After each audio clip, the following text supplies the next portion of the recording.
A true believer is a very annoying opponent. Very annoying opponent. You like to face people that can be bought with women, with girls, with recognition, tried to buy with me. books. They tried to bribe me. Right. Came to my door and tried to bribe me. Who did? I'm not going to name names because I don't. And people say, why won't you name the person? And I said, because I don't want to shoot the messenger. Came to my door, called me one day, and this was back when I was finishing up my book, which is called Unafraid. I highly recommend it. And said, can I come over? I got to talk to you about something, but it has to be in person. I can't do it on the phone. And I thought, okay, that's a red flag. What's going on here? Was this a person you knew already? It's a political figure. That's big name. That's known. I think in some circles, yeah. And showed up and said, look, we want you. This is probably March. So our case was, I think, in the appellate court. We were, continuing. March of 23. March of this year. It Gotcha. might have been February. Meaning this is several months after the 2022 election. Yeah, I was still fighting. I was just wrapping. I think it was March because I was just finishing up the book. Got it. And doing some final edits on it. And I was trying to pack to get out the door to go to CPAC. I was going to be delivering a speech at CPAC. And the person comes over, sits down, and says, got a great offer for you. Coming from some pretty powerful people back east. Great position, great title. Huge salary, position on a board, and all they want is for you to not run again in this next election, just one election cycle, 24, not be on the ballot. And I was just, shocked that this was, I'm thinking this is the kind of stuff happens in movies, right? Yeah. And I said, well, why don't you go back and tell them that I'm not motivated by a job. I'm not motivated by a powerful position. I'm not motivated by money. I walked away from that. I truly walked away from my dream job because we're losing our country. So the conversation went on and tried to convince me, just one, sit one out. You can always get back in. I don't think they want me on the ballot in any position and Trump, because if my movement comes out to vote and Trump's movement, all of the rhinos and globalists or whoever they're going to put in are going to go down. And so I shooed the guy out because I said, I've got to pack. I'm finishing up my book. As he's leaving, he turned around. He said, what would it take? How much would it take for you to just not run in 24? And to be honest, I was so consumed with writing the book at the time. I was finishing up, travel plans to get out of the house. I wasn't really, people had talked about me running for Senate, and I've given it a lot of thought. And if they're willing to steal an election from the good people of my state to bring me down and get me out, I'm not giving them that. That gives them the victory. And I'm glad that Trump is willing to stay in as well, because they took it from him.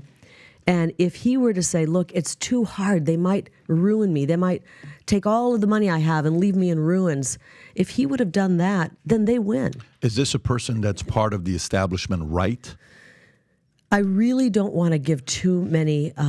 Here's why I'm asking the question. Okay, but you have proof. Like if they came to destroy your life, you have proof of this situation taking place. Yes, but the person who delivered the message was not the person behind the offer. But the person told you who was behind the person of the offer. Just said it was powerful people back east. And east as in New York or D.C. East? I'm thinking DC the East. swamp. Okay, I got you. So This blatant, rampant indoctrination. Absolutely. And I have 5 kids myself, and I'm, there's nothing more important to me in this world than my kids. So I'm always hoping, Google will leave them alone, because I've had threats. You take away their phones? Oh, tablets, no. Their phones, no computers? No. I've had threats. I mean, there are people who work with me who've been in danger, and I've had actual threats.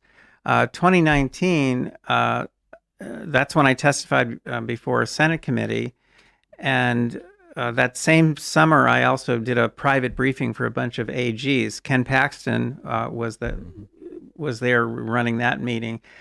When I was finished, I went out in the hallway. A few minutes later, one of the AGs came out. I know exactly who it was. He's still an AG. He came up to me and he said, Dr. Epstein, I don't want to scare you. He said, but based on what you're telling us, I predict that you're going to be killed in some sort of accident in the next few months. Wow. And then he walked away. Now, obviously, I'm here and I wasn't killed in some sort of accident in the next few months, but my wife was. What happened? It was a terrible car accident. She lost control over a little pickup truck, and she spun out on the freeway, and she got broadsided by a semi-tractor trailer. So sorry. I'm sorry to hear. But then her little pickup truck disappeared. It was never examined forensically, and it disappeared from the impound yard, and I was told it ended up somewhere in Mexico. Well, what makes you, is that what leads you to believe that you think there was foul play? Well, what I believe is I will never know what happened. I had my head to her chest. I heard her last breath. I heard her last heartbeat. And I will never really know what happened. If you listen to what Trump is saying, you don't just sort of regard him as a spectacle, but you really listen to what he's saying. Yeah. He's basically portraying a future for America if he is put back in the White House in which we don't have another election after that. That's right. Because the elections are all rigged, that the democratic process can't be trusted, that Congress should just work for him, the Justice Department should just work for him. That's a strongman form of government. That's not what we have. He'd cancel the news, like the news are done. He wants to put MSNBC on trial for treason so that he can execute us.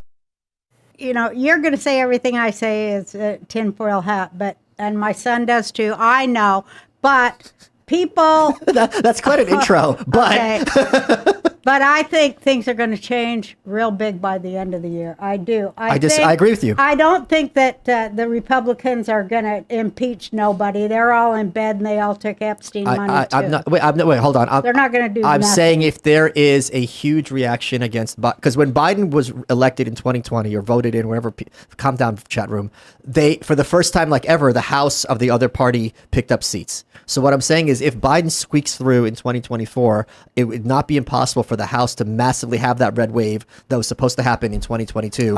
And then there might be enough to actually start really doing impeachments. I don't even think we're going to have an election, Tim. I don't think we're going to have no election in 2024. Money? I'll bet. How much? $100? How much you got? Not as much as you. I'll bet big. I don't think we're going to have no election. $1,000. All right, I'll bet. Shake hands. I hate shaking hands. Go like this. It's worth it. Oh, that was a good one. $1,000. So if we have an election 2024, you're going to give me $1,000. Uh-huh. Okay. Jake, does she have it?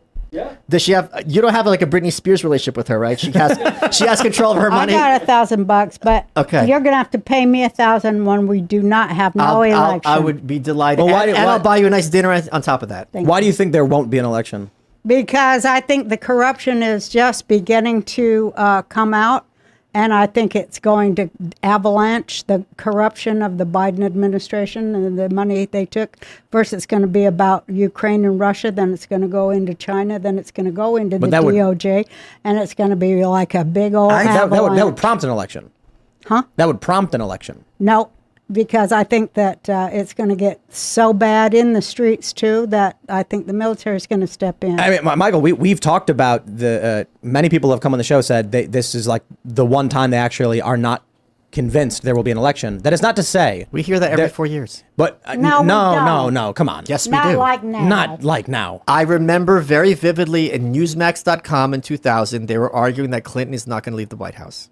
And they argued that in 2016. Yes. But that's not every single time. This is the culture war period. Do you want to end this action too? I'll bet $1,000 with you too. I didn't say there wasn't going to be an election. I'm saying we've had people on the show where we've discussed what is the potentiality, what is the percentage rate of there not being an election, and it's not zero. It's not zero. That's fair. We had an election during the Civil War. We had an election during World War II. So the best predictor of future behavior is history. So if there was precedent for canceling elections, I'd be more receptive to this argument. I don't. And here's the thing: they don't need to cancel it. Exactly. That's the point. I know, it's disturbing. It's much better for them to have a perception that when Trudeau got reelected. Hold on, let me finish my point in 1 second. When Trudeau just got reelected with the exact same number of seats as previously, he said, "Oh, I have a mandate." So they will absolutely have the election. Whatever happens, they'll say we have a mandate to do whatever we need to clarify that.